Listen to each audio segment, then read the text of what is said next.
Hello everyone, स्वागत है आपका यूपीएससी हिंदी में। हम लोग देख रहे हैं 108 दिन की सीरीज़, जिसमें हम लोग फर्स्ट सब्जेक्ट देख रहे हैं पॉलिटी में अब तक हम लोग पढ़ चुके हैं पार्लियामेंट से पहले की चीज़ें। ठीक है, मतलब हमने ऑर्डर ऑफ प्रेसिडेंस देखा, साथ ही हमने attorney general, advocate general, CAG of India, इसके बारे में पढ़ा, और राष्ट्रपति, प्रधानमंत्री, काउंसिल ऑफ मिनिस्टर्स, यहाँ तक हम लोगों का अब तक का कवर हो चुका है। आज के लेक्चर में मैं स्टार्ट करूँगी पार्लियामेंट से।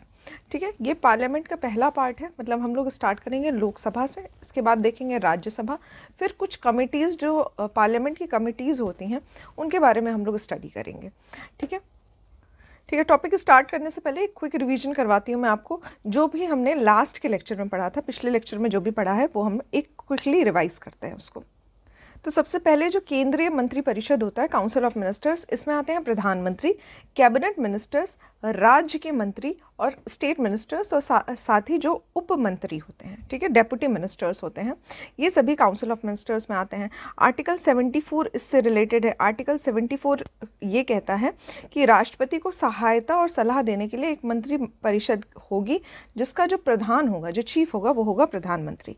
ठीक है, तो 42nd कॉन्स्टिट्यूशनल अमेंडमेंट 1976 में ऐसा कहा गया कि राष्ट्रपति अपने कृत्यों का प्रयोग करने के लिए मंत्री परिषद की सलाह से ही कार्य करेगा। ठीक है, तो ऐसी कुछ बातें कही गई। उस टाइम इमरजेंसी भी लगाई गई थी, तो इमरजेंसी के टाइम पे कुछ ऐसे रूल थे जिसमें प्रधानमंत्री की पोजीशन को स्ट्रॉन्ग किया जाता था। ठीक है, और काउंसिल ऑफ मिनिस्टर्स को स्ट्रॉन्ग किया जाता था, राष्ट्रपति को थोड़ा कम पावर्स दी जाती थी। लेकिन उसके बाद जो 42nd कॉन्स्टिट्यूशन अमेंडमेंट हुआ, उसमें यह कहा गया कि राष्ट्रपति सलाह तो ले सकता है काउंसिल ऑफ मिनिस्टर्स से, लेकिन उस पर पुनर्विचार भी कर सकता है। ऐसा ज़रूरी नहीं है कि उसको सलाह मानने के लिए वो बाध्य है। ठीक है, उस पर पुनर्विचार कर सकता है और उसके अपने सूझबूझ से भी कार्य कर सकता है। ऐसा 44th कॉन्स्टिट्यूशन अमेंडमेंट एक्ट 1978 में कहा गया था। फिर उसके बाद आता है आर्टिकल 74 का सब पार्ट 2। इसके अनुसार इस प्रश्न को किसी न्यायालय के जांच नहीं किया जा सकता कि काउंसिल ऑफ मिनिस्टर्स ने राष्ट्रपति को कौन सी सलाह दी है, ये जुडिशियल रिव्यू में नहीं आता है। इसके बाद आर्टिकल 75 आता है, जिसमें प्रधानमंत्री की नियुक्ति राष्ट्रपति करेगा, और उसके बाद प्रधानमंत्री की नियुक्ति के बाद काउंसिल ऑफ मिनिस्टर्स जो है वो प्रधानमंत्री की सलाह पर ही प्रेसिडेंट जो है उनकी नियुक्ति करेगा। ठीक है, इसके बाद जो इसकी संख्या है, ये जो मंत्री परिषद है, काउंसिल ऑफ मिनिस्टर्स है, इनकी संख्या को लिमिट कर दिया गया है, 15% कर दिया गया है टोटल सीट्स ऑफ लोकसभा। ठीक है, ऐसा 91st कॉन्स्टिट्यूशनल अमेंडमेंट में किया गया था 2003 में। ठीक है, तो यहाँ पे ये भी इंपॉर्टेंट हो जाता है 2003 का कॉन्स्टिट्यूशनल अमेंडमेंट। इसके बाद राष्ट्रपति के प्रसाद पर्यंत पद धारण करते हैं काउंसिल ऑफ मिनिस्टर्स। ठीक है, तो प्लेजर ऑफ प्रेसिडेंट बना रहता है, तो काउंसिल ऑफ मिनिस्टर्स का जो पद है वो बना रहता है, कोई कार्यकाल नहीं दिया गया है इनका। इसके साथ ही जो मंत्री परिषद होता है वो सामूहिक रूप से उत्तरदायी होता है लोकसभा के लिए। ठीक है, तो यदि लोकसभा में इनकी सरकार बनी हुई है, बहुमत में है, तो ही काउंसिल ऑफ मिनिस्टर्स अपनी पोजीशन पे रहते हैं, अन्यथा सरकार गिर जाती है, प्रधानमंत्री जो है वो बदले जाते हैं और काउंसिल ऑफ मिनिस्टर्स भी बदले जाते हैं उसी तरह से। तो ये लोकसभा के प्रति उत्तरदायी होते हैं, कलेक्टिवली रिस्पॉन्सिबल होते हैं। ये क्वेश्चन काफ़ी इंपॉर्टेंट है और कई बार डायरेक्टली पूछा जाता है। इसके बाद ही कई सारी और बातें लिखी हुई थी, लास्ट के लेक्चर में हमने देखा है। यहाँ पे कुछ और बातें ये लिखी हुई है कि यदि कैबिनेट मिनिस्टर कोई मंत्री बन जाता है और वो किसी भी सदन का सदस्य नहीं है, ठीक है, तो कैबिनेट मिनिस्टर बनने के बाद 6 मंथ तक का टाइम दिया जाता है। विदिन 6 मंथ आपको किसी भी सदन का मेंबर बनना रहता है, इधर बाय इलेक्शन और बाय नॉमिनेशन। ठीक है, तो या तो आप इलेक्ट हो जाइए, जो भी प्रक्रिया होती है इलेक्शन की उसके तहत, या फिर प्रेसिडेंट आपको नामित कर दे। ठीक है, इस तरह से जो प्रधानमंत्री और काउंसिल ऑफ मिनिस्टर्स को हटाए जाने के लिए रिमूवल का जो प्रोसेस होता है वो कुछ इस प्रकार होता है कि या तो प्रधानमंत्री रिज़ाइन कर दे अपने पोजीशन से, या फिर उसके अगेंस्ट नो कॉन्फिडेंस मोशन लाया जाए। ठीक है, जिसमें बहुमत प्रेजेंट करने के लिए कहा जाए, और उस टाइम पे यदि सरकार बहुमत में नहीं रहती है, विपक्ष दल जो है वो ज़्यादा पावरफुल हो जाता है, उसके पास ज़्यादा बहुमत रहता है, तो उस टाइम पे जो रूलिंग पार्टी होती है वो गिर जाती है और विपक्षी जो पार्टी होती है वो प्रधानमंत्री बन जाते हैं वहाँ पे, और उनके कुछ मिनिस्टर्स जो हैं वो काउंसिल ऑफ मिनिस्टर्स बन जाते हैं। ठीक है, तो इस तरह से ये कुछ और बातें लिखी हुई है। यूनियन कैबिनेट का एक रीऑर्गेनाइजेशन किया गया था, तो ये गोपाल स्वामी अयंगकर रिपोर्ट के द्वारा किया गया था। इसके बाद आता है अटॉर्नी जनरल, एडवोकेट जनरल और कैग के बारे में। ठीक है, तो भारतीय संविधान के तहत एक महान्यायवादी का पद जो है वो बनाया गया है, जिसको अटॉर्नी जनरल ऑफ इंडिया कहा जाता है। ठीक है, तो यहाँ पे जो अटॉर्नी जनरल ऑफ इंडिया होते हैं ये सर्वोच्च विधि अधिकारी होते हैं। ठीक है, हाईएस्ट लीगल ऑफिसर होते हैं। उसके बाद जो उसका क्वालिफिकेशन होता है वो जज ऑफ सुप्रीम कोर्ट के बराबर होता है, ऐसा आर्टिकल 76 में कहा गया है। इसी के बाद आर्टिकल 76 का सब क्लॉज 2 जो है वो इसकी ड्यूटीज़ से रिलेटेड है कि जब भी राष्ट्रपति को कुछ लीगल एडवाइस देनी होगी तो उस टाइम पे अटॉर्नी जनरल ऑफ इंडिया से संपर्क कर सकता है। इसके बाद यहाँ पे इसके पास एक पर्टिकुलर राइट दिया गया है कि ये किसी भी सदन की सुनवाई में बैठ सकता है, साथ ही किसी भी न्यायालय की सुनवाई में भी बैठ सकता है। ठीक है, तो right to audience in all court. उसके बाद ये इसका जो पद अवधि है, जो ड्यूरेशन ऑफ सर्विस होता है वो फिक्स नहीं है। अकॉर्डिंग टू आर्टिकल 76 का सब क्लॉज 4 जो है वो बताता है कि ये राष्ट्रपति के प्रसाद पर्यंत पद धारण करता है। ठीक है, तो इसके जो सैलरी होती है और साथ ही जो इसकी सर्विस की ड्यूरेशन होती है ये प्रेसिडेंट के द्वारा ही निर्धारित की जाती है। ठीक है, दोनों सदनों की कार्यवाही अभी मैंने आपको बताया था इसमें शामिल हो सकता है, लेकिन इसमें वोटिंग नहीं कर सकता है। ठीक है, ऐसा आर्टिकल 88 में कहा गया है। उसके बाद जो एडवोकेट जनरल होता है, जैसे अटॉर्नी जनरल ऑफ इंडिया है वैसे ही एडवोकेट जनरल होता है हमारे स्टेट के लेवल पे। ठीक है, तो यहाँ पे एडवोकेट जनरल से रिलेटेड आर्टिकल जो है वो है 165। ठीक है, याद रखिएगा 165 काफ़ी इंपॉर्टेंट है। यहाँ पे जो इसकी नियुक्ति है वो गवर्नर करता है और इसके जो क्वालिफिकेशन होती है वो होती है हाई कोर्ट के जज बनने की। ठीक है, तो हाई कोर्ट के जज बनने की अगर क्वालिफिकेशन कोई व्यक्ति रखता है तो वो एडवोकेट जनरल के पोस्ट के लिए वैलिड है। इसके बाद एडवोकेट जनरल जो होता है ये राज्य सरकार का विधि अधिकारी होता है, और यदि गवर्नर को कोई भी सलाह लेनी रहती है, लीगल कोई भी एडवाइस लेनी रहती है, तो वो एडवोकेट जनरल से पूछ सकता है। ये गवर्नर के प्रसाद पर्यंत कार्य करते हैं और साथ ही इनकी जो सैलरी होती है वो भी डिसाइड करता है गवर्नर। उसके बाद आता है CAG, comptroller and auditor general of India. ये है आर्टिकल 148 में, इससे संबंधित कुछ ड्यूटीज़ और साथ ही इसकी नियुक्ति से रिलेटेड जो भी पॉलिसीज़ होती हैं उनके बारे में आर्टिकल 148 में लिखा हुआ है। इसका जो रिमूवल का प्रोसेस होता है वो सुप्रीम कोर्ट के जज की तरह होता है। ठीक है, तो यहाँ पे जो एक तरह का इम्पीचमेंट का प्रोसेस लाया जाता है, संसद के दोनों सदनों से विशेष बहुमत के साथ एक प्रस्ताव जो है वो पारित किया जाता है। रीज़न क्या हो सकते हैं प्रस्ताव पारित करने के? 2 रीज़न हो सकते हैं, एक मिसबिहेवियर और एक इनकैपेसिटी। तो सिद्ध कदाचार और असमर्थता, इन दोनों ही रीजंस पे जो कैग हैं उनको अपने पद से हटाया जा सकता है। ठीक है, इसके बाद जो आर्टिकल 148 है इसका सब क्लॉज 4 कहता है कि एक बार यदि कोई व्यक्ति कैग बन जाता है तो उसके बाद वो किसी भी फर्दर सर्विस के लिए एलिजिबल नहीं होता है। ठीक है, तो उसको कोई और कार्य नहीं करना रहता है। इसका जो कार्यकाल होता है वो 6 वर्षों का होता है और 65 वर्ष तक की मैक्सिमम आयु तक ये कार्य कर सकता है। तो जो भी पहले हो जाए, यदि कोई व्यक्ति 65 वर्ष का हो जाता है तो उस टाइम पे जो उसका कार्यकाल होता है वो बस उतना ही रहता है। इसके साथ ही जो पब्लिक अकाउंट्स कमेटी होती है वो कैग के अंडर आती है। ठीक है, फिर आर्टिकल 149 में इसके पावर्स और ड्यूटीज़ के बारे में लिखा हुआ है। तो कैग के पावर्स और ड्यूटी से रिलेटेड आर्टिकल है आर्टिकल 149। उसके बाद आता है आर्टिकल 151। इसमें ये कहा गया है कि जो कैग है वो अपने रिपोर्ट्स जो होती है, ठीक है, डिफरेंट जो कमिटीज़ होते हैं इसकी रिपोर्ट्स जो होती है वो दोनों ही सदनों के समक्ष, मतलब प्रेसिडेंट के समक्ष रखता है, फिर प्रेसिडेंट इसको दोनों सदनों के समक्ष रखता है। ठीक है, तो यहाँ पे इस तरह से कार्य होता है। इसके साथ ही जो स्टेट की जो रिपोर्ट्स होती हैं वो भी जो कैग होता है, कैग का जो अधिकारी होता है वो गवर्नर के समक्ष रखता है और गवर्नर जो है वो जो भी सदन होते हैं स्टेट के उसके समक्ष रखता है। ठीक है, यहाँ पे इसका जो पोस्ट है वो काफ़ी इम्पॉर्टेंट है, ऐसी बातें कही गई है डॉक्टर BR अम्बेडकर के द्वारा।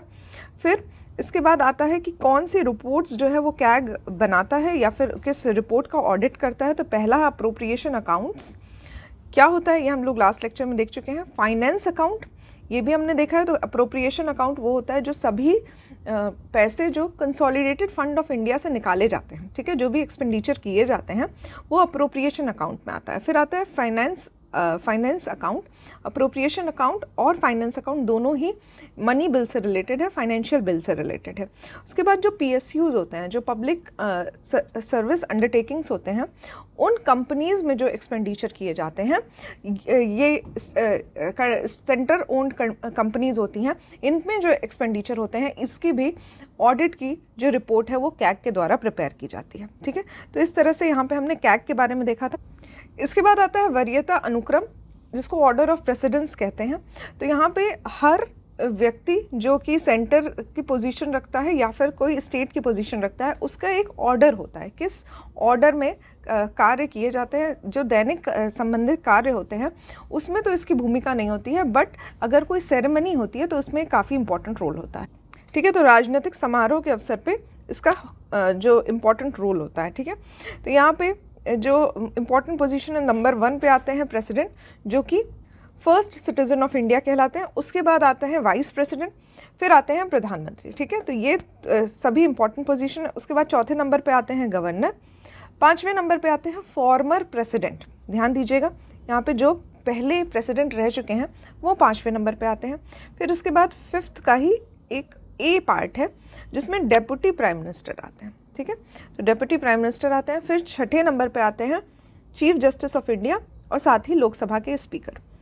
7 नंबर पे आते हैं कैबिनेट मिनिस्टर्स, जो स्टेट के चीफ मिनिस्टर्स होते हैं, जो अपने राज्य में होते हैं, और साथ ही जो भारत रत्न से सम्मानित व्यक्ति हैं, ये सभी 7वें नंबर पे आते हैं। 8th नंबर पे आते हैं एम्बेसडर्स, स्टेट के गवर्नर जो कि अपने राज्य से बाहर के गवर्नर बने हैं, वो सभी लोग, और साथ ही जो मुख्यमंत्री हैं अपने राज्य से बाहर जो मुख्यमंत्री बनते हैं वो 8th नंबर पे आते हैं। 9th नंबर पे आते हैं जज ऑफ सुप्रीम कोर्ट, और 9th ए में आते हैं UPSC का चेयरमैन, कैग और साथ ही chief election commission. 10th number पे आते हैं deputy chairman of Rajya Sabha, deputy speaker of Lok Sabha, साथ ही नीति आयोग के कुछ मेंबर्स। 11 नंबर पे आते हैं attorney general of India, cabinet secretary, lieutenant governor जो UT के होते हैं, और लास्ट नंबर पे आते हैं जो 12th नंबर है, इसमें चीफ ऑफ स्टाफ, जो आर्मी नेवल ये जो स्टाफ होते हैं ये सभी लोग 12th नंबर पे आते हैं। ठीक है, सेना अध्यक्ष।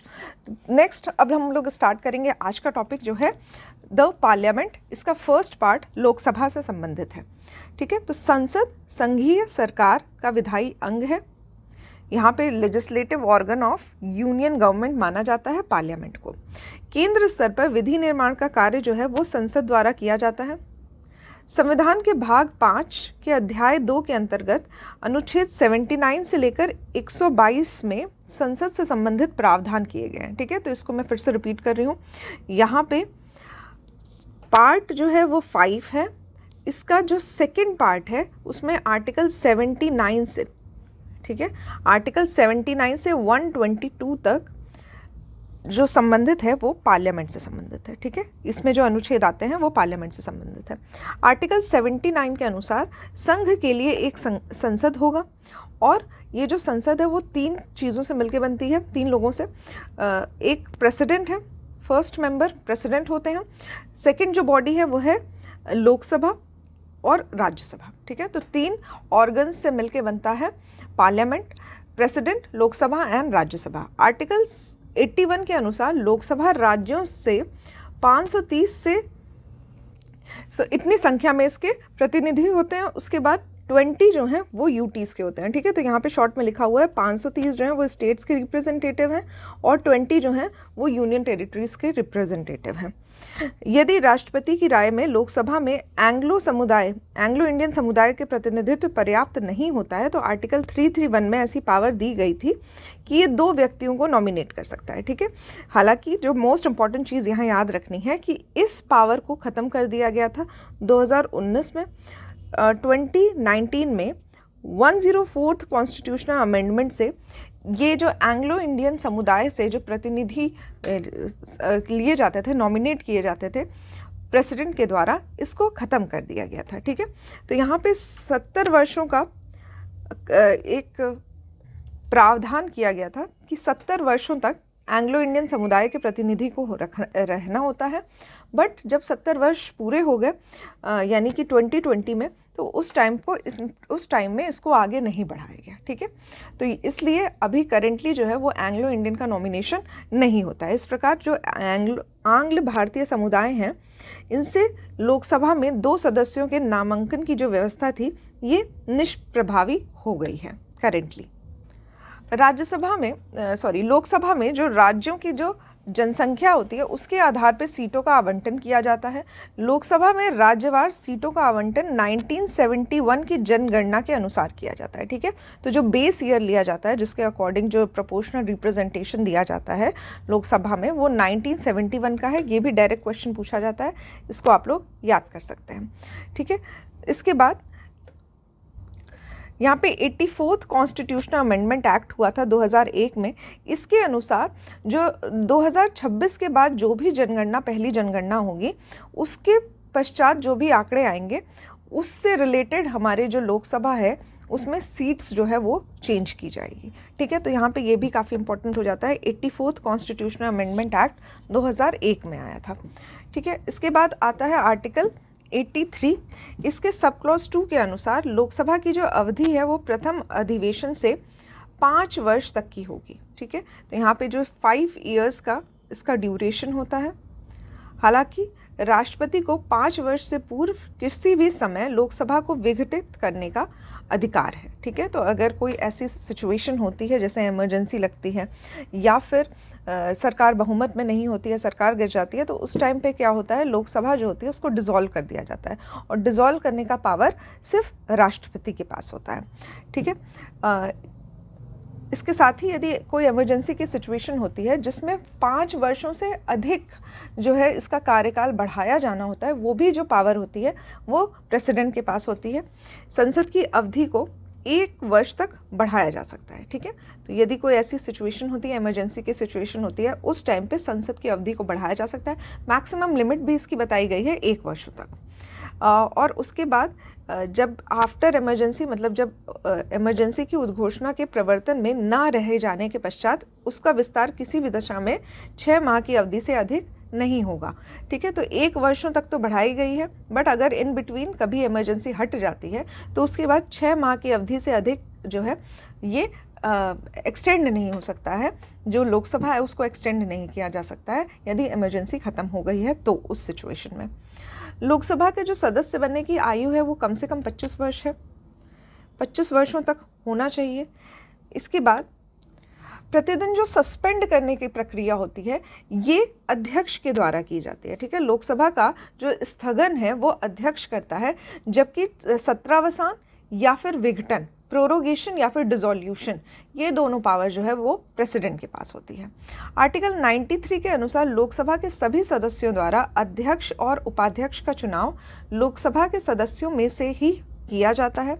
ठीक है, तो एक स्पीकर बनता है और एक डेप्यूटी स्पीकर का, दोनों का चुनाव किया जाता है और इसमें जो पार्ट लेते हैं वो लोकसभा के ही मेंबर्स लेते हैं। आर्टिकल 94 ख यानी कि 94 बी के अनुसार लोकसभा का जो अध्यक्ष है वो अपना त्याग पत्र उपाध्यक्ष को देता है और उपाध्यक्ष जो है वो अपना त्याग पत्र अध्यक्ष को देता है। ये भी काफ़ी इंपॉर्टेंट हो जाता है। स्पीकर डेप्यूटी स्पीकर को देता है और डेप्यूटी स्पीकर जो है वो स्पीकर को देता है। इस तरह से रेजिग्नेशन दिया जा सकता है। लोकसभा के जो अध्यक्ष होते हैं वो लोकसभा के सभी सदस्यों से के बहुमत से पारित संकल्प द्वारा हटाया जा सकता है। ठीक है, तो इसको जो रिमूव करने का प्रोसीजर है वो ये है कि लोकसभा के यदि सभी मेंबर्स जो हैं वो मेजॉरिटी से वोट कर देते हैं तो उसको हटाया जा सकता है, बट इसके लिए 14 डेज़ का पहले से प्रायर नोटिस देना होता है। आर्टिकल 96 के तहत जब अध्यक्ष या उपाध्यक्ष को पद से हटाने का कोई संकल्प विचाराधीन होता है तब वे सदन में उपस्थित रहते हुए पीठासीन नहीं होंगे। ठीक है, तो वो एज अ मेंबर एक्ट करेंगे but as a chairperson act नहीं करेंगे। ठीक है, यदि कोई रिजोल्यूशन ऐसा कुछ चल रहा है जिसमें उसको रिमूवल का प्रोसेस चल रहा है। ठीक है, तथा जो अध्यक्ष है वो अपने पद से हटाए जाने के संकल्प पर प्रथम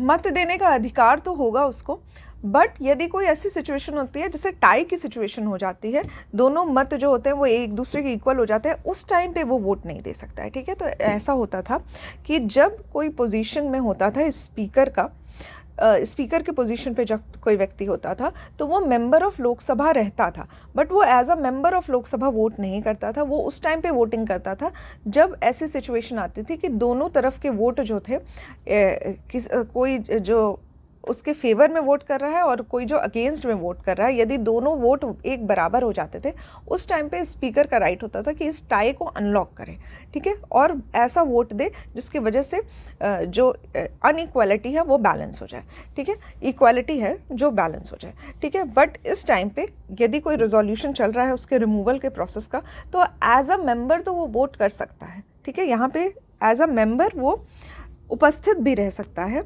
सदन में, लेकिन टाई की स्थिति में वोट नहीं कर सकता है, ठीक है।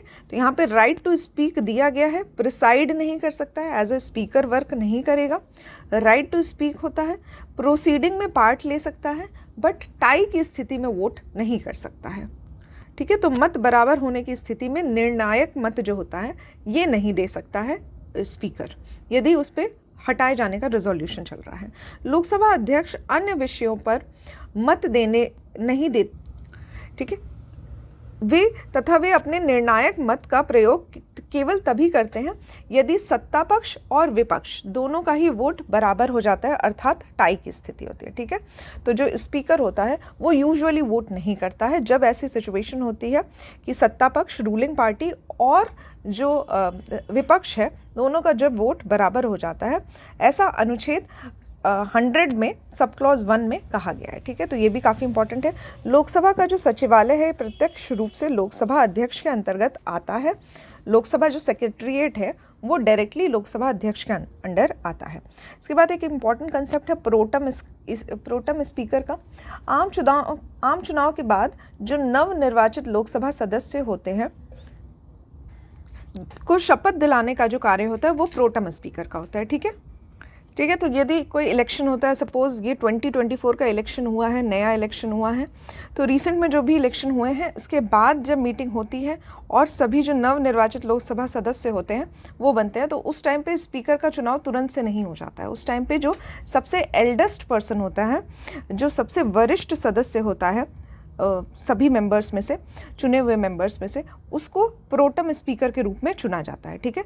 तो नवनिर्वाचित सदन में लोकसभा अध्यक्ष के चुनाव से पहले लोकसभा के समानतः सबसे वरिष्ठ सदस्य को प्रोटम स्पीकर के रूप में चुना जाता है, और ये सभी मेंबर्स को, जो कैबिनेट मिनिस्टर्स होते हैं उस टाइम पे, जो उनको शपथ दिलाने का कार्य करता है।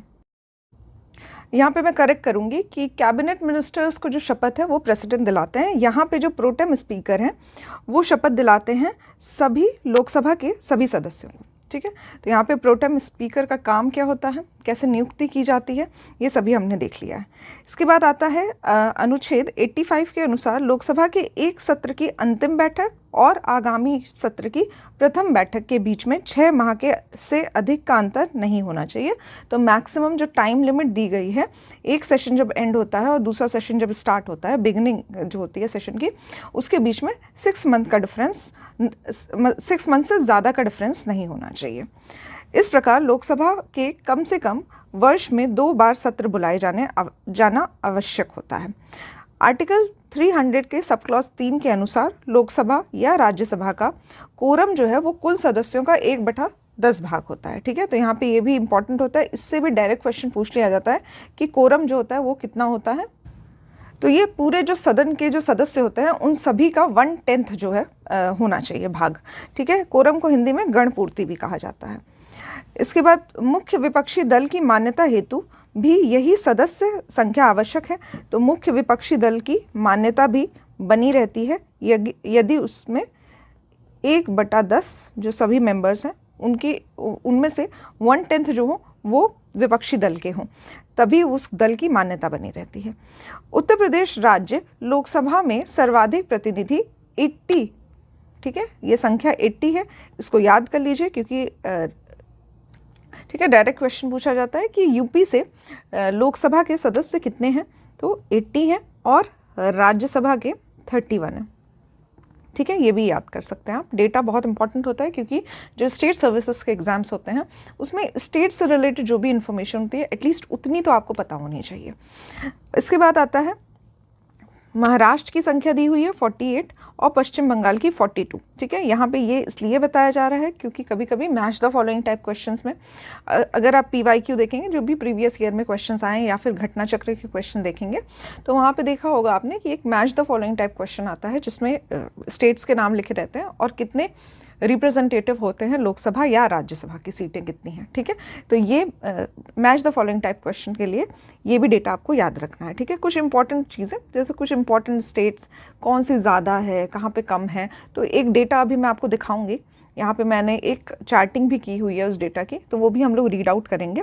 आगे बढ़ते हैं। वर्तमान में लोकसभा निर्वाचन क्षेत्र के लिए प्रत्याशी हेतु चुनाव व्यय की अधिकतम सीमा जो है वो 95 लाख रुपए है। ठीक है, तो यहाँ पे डेटा 2022 का दिया हुआ है, तो ये कुछ खास इंपॉर्टेंट नहीं होगा हमारे लिए। इम्पॉर्टेंट ये है कि लोकसभा का जो प्रथम चुनाव हुआ था वो 25 अक्टूबर 1951 से 21 फरवरी 1952 तक चला था। ठीक है, यहाँ पे ये इम्पॉर्टेंट हो जाता है कि फर्स्ट जो लोकसभा का चुनाव हुआ था उसकी ड्यूरेशन कब से कब तक थी। ठीक है, तो 25 अक्टूबर 1951 से 21 फरवरी 1952 तक चला था। ठीक है, ये चुनाव जो था वो 489 सीटों के लिए हुआ था। ठीक है, ये भी इंपॉर्टेंट हो जाता है, 489 सीटों के लिए पहला चुनाव लोकसभा का जो था वो हुआ था। ठीक है, उसके बाद आता है इलेक्शन के बाद जो प्रथम लोकसभा का पहला अधिवेशन हुआ था वो 13 मई 1952 को हुआ था। ये भी इंपॉर्टेंट हो जाता है यहाँ पे। तो जो फर्स्ट लोकसभा का सत्र चला था वो 13 मई 1952 को हुआ था। 15 मई 1952 को गणेश वासुदेव मावलंकर, जिसको शॉर्ट में GV मावलंकर कहा जाता है, यहाँ पे स्पेलिंग मावलंकर। ठीक है, तो ये लोकसभा के प्रथम अध्यक्ष बने थे और इसके बाद इनकी कुछ दिन बाद जब मृत्यु हो जाती है, कुछ दिन नहीं कुछ सालों बाद जब इनकी मृत्यु हो जाती है, उस ड्यूरेशन तक, मतलब पोस्ट पे रहते हुए ही इनकी मृत्यु होती है। यहाँ पे ये इंपॉर्टेंट रहता है, तो ये कुछ खास इंपॉर्टेंट नहीं है। इंपॉर्टेंट ये है कि पहले जो अध्यक्ष बने थे, फर्स्ट अध्यक्ष जो बने थे लोकसभा के, वो थे GV मावलंकर। ठीक है, ये जो डेटा है कि कब बने थे, कब इनकी मृत्यु होती है, ये कुछ खास इंपॉर्टेंट नहीं है, डेट याद रखने की ज़रूरत नहीं है यहाँ पे। पहली लोकसभा के जो शेष कार्यकाल था, इसके लिए तत्कालीन जो उपाध्यक्ष थे M अनंत शयनम आयंगकर, ये लोकसभा के अध्यक्ष बने थे, जो कि द्वितीय लोकसभा के भी अध्यक्ष रहे हैं। ठीक है, तो यहाँ पे इन बिटवीन ही इनकी डेथ हो जाती है GV मावलंकर की। तो उसके बाद जो उपाध्यक्ष थे वो बन जाते हैं इनकी सीट पे अध्यक्ष, और जो नेक्स्ट सत्र चलता है उसके लिए भी यही अध्यक्ष चुने जाते हैं। ठीक है, तो यहाँ पे ये नाम भी इंपॉर्टेंट हो जाता है, M अनंत शयनम आयंगकर। ठीक है, तो MA आयंगकर। वर्ष 1954 में JB कृपलानी सहित विपक्ष के 21 सांसदों द्वारा लोकसभा के जो प्रथम अध्यक्ष थे GV मावलंकर, इनके विरुद्ध अविश्वास प्रस्ताव लाया गया था। ठीक है, जिसे लोकसभा द्वारा अस्वीकृत किया गया था। तो ये भी एक इम्पॉर्टेंट डेटा हो जाता है, इस पे भी डायरेक्ट क्वेश्चन बनता है कि जो फर्स्ट स्पीकर थे लोकसभा के GV मावलंकर, इनके विरुद्ध अविश्वास प्रस्ताव लाया गया था। किसके द्वारा लाया गया था? JB कृपलानी के द्वारा लाया गया था 1954 में। लोकसभा की जो प्रथम महिला अध्यक्ष थी वो थी मीरा कुमार। ठीक है, ये नाम भी इम्पोर्टेंट है। 2009 से 2014 तक इनके जो ठीक है कार्यकाल रहा है। वर्तमान में जो लोकसभा अध्यक्ष हैं वो हैं ओम बिरला। ठीक है, 18th जो लोकसभा है इसके अध्यक्ष जो है वो ओम बिरला है। तो यहाँ पे एंड होता है हम लोगों का लोकसभा से रिलेटेड सभी इंफॉर्मेशन। इसके बाद हम लोग स्टार्ट करेंगे संसद का सेकेंड पार्ट जो है राज्यसभा। ठीक है, इससे पहले स्टार्ट करने से पहले मैं आपसे कुछ क्वेश्चन पूछना चाहती हूँ लोकसभा से रिलेटेड। पहला क्वेश्चन है कि कोरम जो है वो कितना होता है, टोटल जितने नंबर ऑफ सीट्स हैं लोकसभा की, लोकसभा से रिलेटेड क्वेश्चन है। तो कोरम कितना होता है, कितने भाग होते हैं उसके। सेकेंड क्वेश्चन है आर्टिकल 79 किससे संबंधित है। ठीक है, तो आर्टिकल 79 आपको बताना है। थर्ड क्वेश्चन है पब्लिक अकाउंट्स कमेटी। ठीक है, ये कमिटीज में हमने पढ़ा था। पब्लिक अकाउंट्स कमेटी में कितने मेंबर लोकसभा से और कितने मेंबर राज्यसभा से नियुक्त किए जाते हैं। ठीक है, तो ये तीनों ही क्वेश्चन जो मैंने पूछे हैं आपसे, वो आप उसका आंसर जो है कमेंट बॉक्स में दे सकते हैं। नेक्स्ट हम लोग स्टार्ट करेंगे राज्यसभा। संसद का सेकंड पार्ट है राज्यसभा, जिसको काउंसिल ऑफ स्टेट्स कहा जाता है। संसद के उच्च सदन को राज्यसभा कहा जाता है। इस सदन की अधिकतम जो सदस्य संख्या है वो 250 निर्धारित की गई है। आर्टिकल 80 जो है वो राज्यसभा से संबंधित है। इसके अनुसार राज्यसभा जो है वो राज्यों और संघ राज्य क्षेत्रों से मिलके बनता है और इसमें 238 मेंबर्स जो हैं वो राज्य से आएंगे और बाकी जो 12 मेंबर्स हैं ये राष्ट्रपति द्वारा मनोनीत किए जाते हैं। ठीक है, तो यहाँ पे कुछ मेंबर्स जो हैं वो इलेक्टेड हैं, कुछ नॉमिनेटेड मेंबर्स हैं। तो 12 मेंबर्स जो हैं वो नॉमिनेटेड हैं। किस फील्ड से नॉमिनेट किए जाते हैं? तो यहाँ पे साहित्य, विज्ञान, कला और समाज सेवा। ठीक है, ये चारों फील्ड जो है इम्पॉर्टेंट होती है। इन फील्ड से 12 सदस्यों की नॉमिनेशन किया जाता है प्रेसिडेंट के थ्रू। वर्तमान में जो 12 मनोनीत हैं और 233, तो यहाँ पे ये जो डेटा है ये ओल्ड डेटा है, ये आपको याद करने की ज़रूरत नहीं है। जानना बस इतना है कि 12 मेंबर्स जो होते हैं वो नॉमिनेटेड होते हैं। ठीक है, कौन सी फील्ड से? Literature, science, art and social service. ठीक है, यहाँ पे लोकसभा के जो प्रत्येक राज्य के प्रतिनिधि होते हैं, इनका निर्वाचन जो होता है वो उस राज्य के विधानसभा के निर्वाचित सदस्यों द्वारा किया जाता है। तो यहाँ पे देख सकते हैं इनडायरेक्ट इलेक्शन होता है। ठीक है, डायरेक्टली पीपल जो है, आम जो नागरिक हैं वो लोग इलेक्शन में पार्ट नहीं लेते हैं।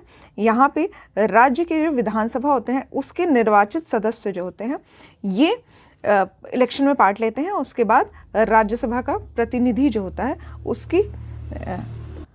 उसका निर्वाचन किया जाता है। ठीक है, तो यहाँ पे 3 यूटीज़ हैं जिनका रिप्रेजेंटेशन दिया गया है राज्यसभा में, दिल्ली, पुदुचेरी और JNK।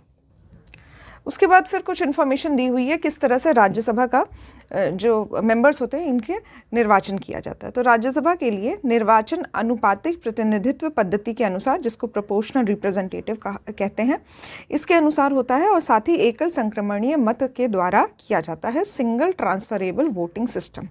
ठीक है, ये भी इम्पोर्टेंट हो जाता है किस तरह से राज्यसभा सदस्यों की नियुक्ति की जाती है। इसके बाद राज्यसभा का विघटन नहीं होता है, ये एक परमानेंट हाउस है, एक स्थायी सदन है।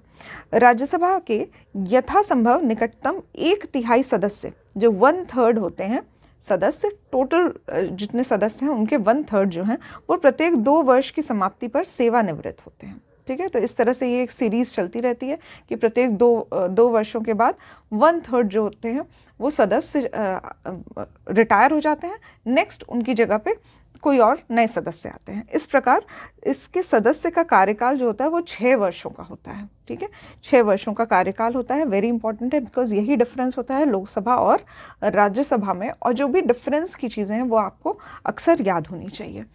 इसके बाद आता है क्वालिफिकेशन। क्वालिफिकेशन में राज्यसभा का सदस्य होने की न्यूनतम आयु जो है वो 30 वर्ष होनी चाहिए। राज्यसभा का सभापति राज्यसभा का सदस्य नहीं होता है, तो यहाँ पे जो सभापति होता है, जो चेयरमैन होता है वो वाइस प्रेसिडेंट होता है। ठीक है, वाइस प्रेसिडेंट होता है, इसीलिए ये यहाँ का सदस्य नहीं होता है। भारत का उपराष्ट्रपति राज्यसभा का पदेन सभापति होता है। जब उपराष्ट्रपति राष्ट्रपति के रूप में कार्य करता है, यहाँ पे ये बात मैंने जब आपको वाइस प्रेसिडेंट पढ़ाया था वहाँ पे बताया था, यहाँ पे फिर से रिपीट कर रही हूँ कि जब उपराष्ट्रपति राष्ट्रपति के रूप में कार्य करता है तो उसे राज्यसभा के सभापति के रूप में वेतन या भत्ता नहीं मिलता है। ठीक है, तो इस टाइम पे क्योंकि वो as a acting president work कर रहा है तो उसको जो वेतन है और जो बाकी के प्रिविलेजेस होते हैं वो सभी एज अ प्रेसिडेंट ही दिए जाते हैं। राज्यसभा अपने सदस्यों में से एक उपसभापति चुनती है जिसे डेप्यूटी चेयरमैन कहा जाता है। उपसभापति अपना त्यागपत्र सभापति को देता है। ठीक है, तो यहाँ पर जो डेप्यूटी चेयरमैन होते हैं वो चेयरमैन को, यानी कि हमारे वाइस प्रेसिडेंट को ही अपना त्यागपत्र देते हैं। उपसभापति को राज्यसभा बहुमत से पद से हटा सकती है। ठीक है, तो यहाँ पे एक तरह से बहुमत के द्वारा एक रिजोल्यूशन लाया जाता है, फिर मेजॉरिटी से पास किया जाता है उसको, और इस तरह से उपसभापति को अपने पद से हटाया जा सकता है। जब सभापति का पद जो है वो रिक्त होता है तो उपसभापति उस पद के कर्तव्यों का पालन करता है। ये तो ऑफ कोर्स बाय डिफ़ॉल्ट यही होता है कि अगर चेयरमैन नहीं है प्रेजेंट तो डेप्यूटी चेयरमैन जो है वो उनकी पोस्ट या उनसे रिलेटेड जो भी ड्यूटीज़ होगी वो करेंगे।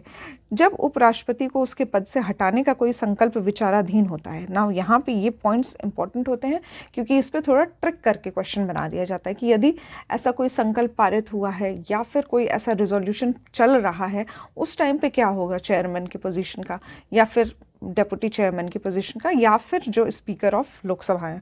ठीक है, तो स्पीकर ऑफ लोकसभा का हम लोग ऑलरेडी डिस्कस कर चुके हैं लोकसभा में। यहाँ हम लोग देखते हैं जब उपराष्ट्रपति को उसके पद से हटाने का कोई संकल्प विचाराधीन हो तब वह सभापति के रूप में पीठासीन नहीं होंगे। ठीक है, यहाँ पे वो एज अ चेयरमैन एक्ट नहीं करेंगे क्योंकि एक रिजोल्यूशन पास हो गया है जिसमें उनको चेयरमैन पद से हटाया जाना है।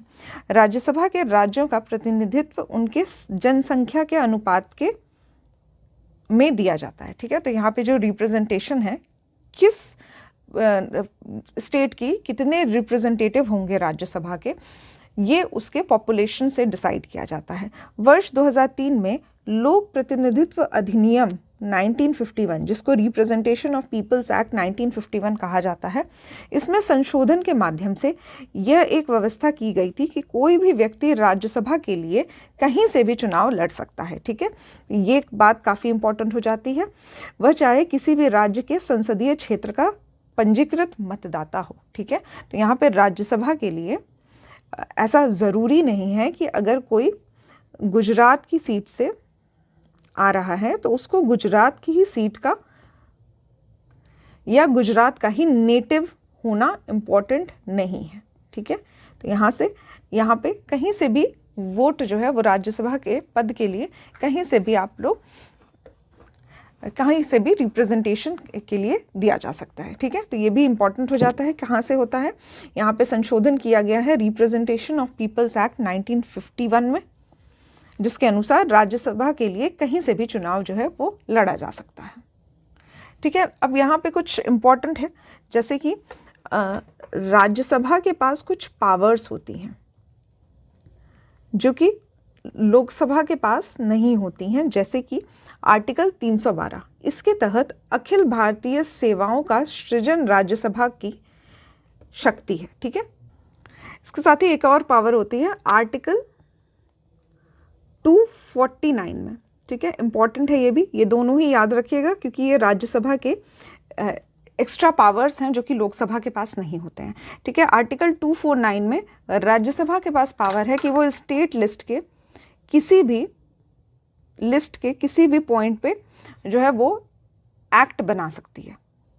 ठीक है, तो स्टेट लिस्ट जो होता है उसमें पावर्स जो होती है वो स्टेट के पास होती है, लेकिन हालांकि राज्यसभा भी कुछ पावर्स का यूज़ करके एक्ट बना सकती है। इसके बाद भारत के संघ राज्य क्षेत्रों में से मात्र 3, ठीक है ध्यान दीजिएगा, दिल्ली, पुदुचेरी और जम्मू एंड कश्मीर, ठीक है, इसके ही प्रतिनिधि जो होते हैं वो राज्यसभा में शामिल किए जाते हैं।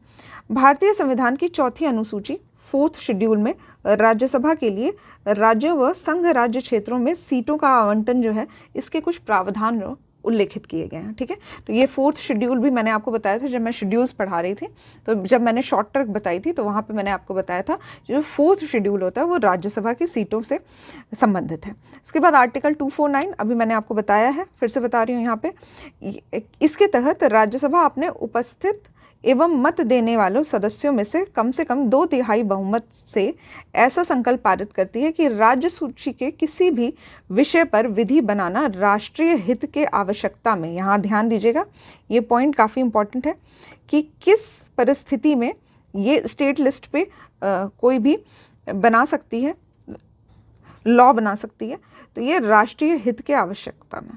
ठीक है, तो संसद उस विषय पर विधि बना सकती है, तो यहाँ पे इसका 2/3 बहुमत से पास होना चाहिए ऐसा कोई संकल्प, तो फिर बनाया जा सकता है, परंतु यह प्रस्ताव 1 वर्ष से अधिक समय तक अस्तित्व में नहीं रहता है। यहाँ पे ये भी इंपॉर्टेंट हो जाता है, this is only for 1 year. ठीक है, यहाँ पे याद रखिएगा 2/3 बहुमत से पास होना चाहिए रेजोल्यूशन, 2/3 मेजॉरिटी से। ठीक है, तो फिर कोई भी स्टेट लिस्ट का कोई भी लिस्ट का कोई भी पॉइंट पे लॉ बनाया जा सकता है राज्यसभा के द्वारा।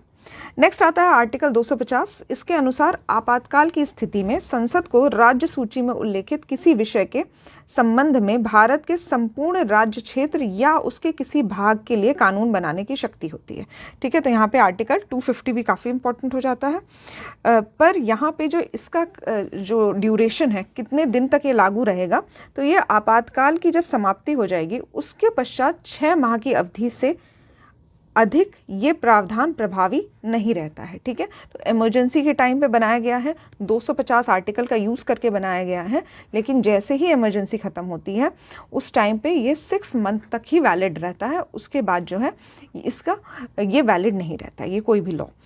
आर्टिकल 252 के अनुसार 2 या 2 से अधिक राज्यों के विधानमंडल एक प्रस्ताव पारित कर यदि संसद से अनुरोध करे, ठीक है, कि राज्य सूची के विषयों पर संसद द्वारा कानून बनाया जाए, तो संसद उन राज्यों के संदर्भ में उन विषयों पर कानून बना सकती है। ठीक है, तो यहाँ पे हमने 3 केसेस देखे। कौन से ऐसे केसेस होते हैं जिसपे स्टेट लिस्ट में जो मेंशन सब्जेक्ट्स हैं उन पे लॉज बनाए जा सकते हैं। तो पहला, यदि राज्यसभा चाहे, ठीक है, तो यदि राज्यसभा चाहे तो आर्टिकल 249 का यूज़ करके एक 2/3 बहुमत से पास करके एक रेजोल्यूशन पास होगा और उसके बाद राष्ट्रीय हित में स्टेट लिस्ट के किसी भी पॉइंट पे लॉज बनाए जा सकते हैं। दूसरा, 250 आर्टिकल का यूज़ करके इमरजेंसी की स्थिति में राज्य सूची के किसी भी विषय पे लॉ बनाए जा सकते हैं, पर इसकी वैलिडिटी 6 माह से अधिक नहीं होगी इमरजेंसी ख़त्म होने के बाद। ठीक है, और जब स्टेट लिस्ट के कोई भी सब्जेक्ट 249 आर्टिकल से बनते हैं तो उसकी वैलिडिटी होती है 1 वर्ष की। इसके पश्चात आर्टिकल 252 का यूज़ करके यदि राज्य चाहे कि संसद कोई स्टेट लिस्ट के सब्जेक्ट पे लॉ बनाए तो वो एक प्रस्ताव पारित कर सकते हैं। स्टेट की जो विधानमंडल है वो प्रस्ताव पारित कर सकता है तब, और संसद से अनुरोध कर सकता है। उस टाइम पे संसद जो है वो रिजोल्यूशन पास करेगी और स्टेट लिस्ट के मैटर्स पे लॉज बनाएगी। ठीक है, इसके बाद आर्टिकल 259 आता है। इसके अनुसार संसद को किसी अन्य देश या देशों के साथ संधि अथवा समझौते को लागू करने के उद्देश्य से किसी भी विषय पर कानून बनाने का अधिकार है। ठीक है, तो यहाँ पे कोई इंटरनेशनल अग्रीमेंट होता है या फिर कोई इंटरनेशनल कॉन्फ्रेंस होता है तो उस टाइम पे आर्टिकल 253 का यूज़ करके संसद किसी भी विषय पर, स्टेट लिस्ट हो या सेंट्रल लिस्ट हो या फिर कॉन्करेंट लिस्ट हो, किसी भी लिस्ट पे लॉ बना सकती है किसी भी सब्जेक्ट पे। ठीक है, आज के लेक्चर में बस हमने इतना ही पढ़ा है कि लोकसभा, राज्यसभा के बारे में जाना। नेक्स्ट लेक्चर में हम लोग कार्य संचालन देखेंगे और विधायी प्रक्रिया के बारे में जानेंगे। इससे पहले हम लोग देखते हैं लोकसभा का जो सीट्स का डिस्ट्रीब्यूशन होता है स्टेट वाइज। ये लिस्ट आप लोगों को मैं बता देती हूँ, ध्यान में रहेगा क्योंकि match the following type question अक्सर पूछ लिए जाते हैं। साथ ही जिस भी स्टेट को आप बिलोंग करते हैं उस स्टेट के कितने भी राज्यसभा सीट हैं और लोकसभा सीट हैं ये आपको पता होना चाहिए जानकारी के लिए। ठीक है, तो 1 बाय 1 हम लोग देखेंगे। सबसे पहले आता है आंध्र प्रदेश। यहाँ पे ये जो टेबल है ये थोड़ी सी क्लियर नहीं है, तो जो मैं बोल रही हूँ वो उस पर ध्यान दीजिएगा। टेबल में क्या लिखा है वो अपने आप क्लियर हो जाएगा। तो यहाँ पे है आंध्र प्रदेश, इसमें नंबर ऑफ़ सीट्स हैं 42। नेक्स्ट है अरुणाचल प्रदेश, इसमें नंबर ऑफ़ सीट्स हैं 2, सिर्फ 2 सीटें हैं। इसके बाद आता है असम, इसमें 14 सीटें हैं। फिर बिहार में 40 सीटें हैं। छत्तीसगढ़ में 11 सीटें हैं। उसके बाद आता है गोवा में भी 2 सीटें हैं। गुजरात में 26 सीटें हैं, इंपॉर्टेंट है ये भी। हरियाणा में 10 सीटें हैं। हिमाचल प्रदेश में 4 सीटें हैं। जम्मू एंड कश्मीर में 6 सीटें हैं। ठीक है, फिर झारखंड है, झारखंड में 14 सीट्स हैं। फिर आता है कर्नाटका, इसमें 28 सीट्स हैं। केरला में 20, मध्य प्रदेश में 29, महाराष्ट्र में 48 सीट्स हैं। इंपॉर्टेंट है क्योंकि match the following type question मैंने प्रीवियस ईयर का ही देखा था, उसमें महाराष्ट्र से रिलेटेड डेटा पूछा हुआ था। फिर मणिपुर, मेघालय, इसमें 2 सीट्स हैं। ठीक है, उसके बाद ये इंपॉर्टेंट नॉर्थ ईस्ट भी काफ़ी इंपॉर्टेंट हो जाता है क्योंकि इसमें ज़्यादातर डिस्ट्रीब्यूशन जो है वो 2 या 1 का ही है। फिर मिज़ोरम में 1 सीट है। नागालैंड में 1 सीट है। उड़ीसा में 21 सीट्स हैं। पंजाब में 13, राजस्थान में 25, सिक्किम में 1, तमिलनाडु में 39, ठीक है। और उसके बाद आता है त्रिपुरा, इसमें 2 सीट्स हैं। फिर उत्तराखंड में 5 सीट्स हैं और उत्तर प्रदेश में 80 सीट्स हैं। काफ़ी इंपॉर्टेंट है क्योंकि सबसे ज़्यादा सीट्स जो है वो यूपी की है। फिर नेक्स्ट है वेस्ट बंगाल, इसमें 42 सीट्स हैं। इसके बाद यूनियन टेरिटरीज़ का है, तो यूनियन टेरिटरीज़ में सबके पास 1 सीट्स है एक्सेप्ट दिल्ली। दिल्ली में 7 सीट्स हैं, ठीक है। तो बाकी सभी डेटा जो है वो आपको ऑटोमेटिकली याद हो गया बिकॉज सबके 1 सीट्स हैं और टोटल सीट्स जो है वो है 543। नेक्स्ट हम लोग देखेंगे राज्यसभा सीट्स का डिस्ट्रीब्यूशन स्टेट वाइज। तो फर्स्ट है यूपी में 31 सीट्स हैं, इंपॉर्टेंट है ये भी। उसके बाद आता है महाराष्ट्र में 19 सीट्स हैं। तमिलनाडु में 18 सीट्स हैं, वेस्ट बंगाल में 16, बिहार में 16, कर्नाटका में 12, एमपी 11, आंध्र प्रदेश 11, गुजरात 11, उड़ीसा राजस्थान दोनों में 10 सीट्स हैं, केरला में 9 सीट्स हैं, पंजाब में 7, तेलंगाना में 7, झारखंड में है 6 सीट्स। इसके बाद हरियाणा में 5 सीट्स हैं, छत्तीसगढ़ में 5 सीट्स हैं, जम्मू एंड कश्मीर में 4 हैं। यहाँ पे ध्यान दीजिएगा, जम्मू एंड कश्मीर, पुदुचेरी और दिल्ली, बस इन्हीं 3 यूनियन टेरिटरीज़ का रिप्रेजेंटेशन देखने को मिलता है राज्यसभा में। इसके बाद आता है हिमाचल प्रदेश, 3 सीट्स हैं, उत्तराखंड 3 सीट्स हैं, दिल्ली की 3 सीट्स हैं। ध्यान दीजिएगा, यहाँ पे जम्मू एंड कश्मीर की 4 सीट्स हैं एंड दिल्ली की 3 सीट्स हैं। इसके बाद आता है असम में 1 सीट्स है। बाकी सभी स्टेट्स जो हैं गोवा, मणिपुर, मेघालय, मिजोरम, नागालैंड, पुदुचेरी, सिक्किम, त्रिपुरा, अरुणाचल प्रदेश, नॉर्थ ईस्ट की सभी स्टेट्स की जो राज्यसभा में रिप्रेजेंटेशन है वो है 1। इसके बाद नॉमिनेटेड बाय प्रेसिडेंट, ये हम लोग देख चुके हैं, 12 सीट्स जो होती हैं वो नॉमिनेटेड बाय प्रेसिडेंट होती हैं। 4 कैटेगरीज में नॉमिनेशन किया जाता है। 4 कैटेगरीज के नाम आप लोग कमेंट बॉक्स में बता सकते हैं, रिवीजन हो जाएगा इससे। तो आंसर्स जितने भी क्वेश्चंस आपसे पूछे जाते हैं उन सभी का आंसर्स देने की कोशिश किया करिए कमेंट बॉक्स में, आप लोगों का एक अच्छा रिवीजन हो सकता है उससे। साथ ही मैं आपसे ये कहूँगी कि इन केस अगर कभी आपको रिवीजन के पर्पज़ से लेक्चर थोड़ा बड़ा ड्यूरेशन का लग रहा हो, काफ़ी ज़्यादा चीज़ें आपको समझ में नहीं आ पा रही हों, तो मैं कोशिश करिएगा कि हर लेक्चर के स्टार्टिंग में मैं जो रिवीजन करवाती हूँ आपको, मैक्सिमम 10 मिनट्स का रिवीजन होता है आप लोगों का। लास्ट का प्रीवियस लेक्चर जो भी पढ़ाया गया है उसके बाद आने वाले लेक्चर में एक 10 मिनट का रिवीजन करवाया जाता है, वो मिस मत किया करिए बिकॉज वो काफ़ी इंपॉर्टेंट होता है। उसमें काफ़ी चीज़ें जो है होती है वो आपको बता दी जाती है उस लेक्चर से रिलेटेड। बट इवन इफ़ अगर आपको लेक्चर बड़ा लग रहा हो तो यूजुअली कोशिश की जाती है कि 45 मिनट्स में ही आपका पूरा चैप्टर जो है वो फुल पॉइंट वाइज आपको रिवाइज करवाया जाए। और पॉइंट वाइज से कहने का मतलब मेरा ये है कि ये सभी पॉइंट जो होते हैं वो प्रीवियस ईयर क्वेश्चंस ही होते हैं, तो हर एक पॉइंट इंपॉर्टेंट है आपका। कोशिश ये किया करिए कि पूरा लेक्चर जो है वो ध्यान से पढ़ा करिए और हर पॉइंट को लेक्चर के साथ ही याद करने की कोशिश किया करिए, ठीक है। तो यहाँ पे जो टेबल मैंने आपको बताई थी लोकसभा, राज्यसभा, इसके सीट्स से रिलेटेड, आई होप आपको समझ में आ गया होगा और अपने स्टेट वाइज आपने लिस्ट जो है वो याद कर ली होगी। इसके साथ ही कुछ इंपॉर्टेंट स्टेट्स जो हैं प्रीवियस ईयर क्वेश्चंस देखिएगा तो आपको पता चल जाएगा किस स्टेट से बार बार क्वेश्चंस बन रहे हैं, ठीक है। मैच द फॉलोइंग भी पूछे जा रहे हैं तो किस स्टेट्स से बार बार पूछे जा रहे हैं, तो इस तरह से आप एक डेटा क्लियर हो जाएगा आपके माइंड में कि किस स्टेट का कितनी लोकसभा सीट्स हैं और राज्यसभा सीट्स हैं, ठीक है। तो एक क्वेश्चन तो ऑलरेडी मैं आपसे पूछ चुकी हूं कि प्रेसिडेंट कितने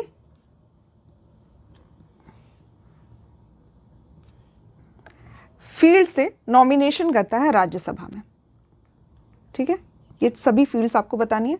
नेक्स्ट है आपका आर्टिकल 249 किससे संबंधित है। थर्ड है राज्यसभा मेंबर होने के लिए मिनिमम एज कितनी होनी चाहिए और साथ ही कितने वर्षों के लिए राज्यसभा के सदस्य बने रहते हैं, ठीक है। तो ये सभी क्वेश्चन का आंसर आई होप आप लोग कमेंट बॉक्स में करेंगे। नेक्स्ट लेक्चर में हम लोग स्टार्ट करेंगे कार्य संचालन और विधायी प्रक्रिया से। आज के लेक्चर में बस इतना ही। आई होप आपको समझ में आया होगा। लोकसभा और राज्यसभा तक हम लोगों ने अब तक कवर कर लिया है। इसके बाद जो और अदर कार्य संचालन और विधायी प्रक्रिया है इससे हम लोग कंटिन्यू करेंगे नेक्स्ट के लेक्चर में। Thank you for watching the lecture, ठीक है। Thank you everyone.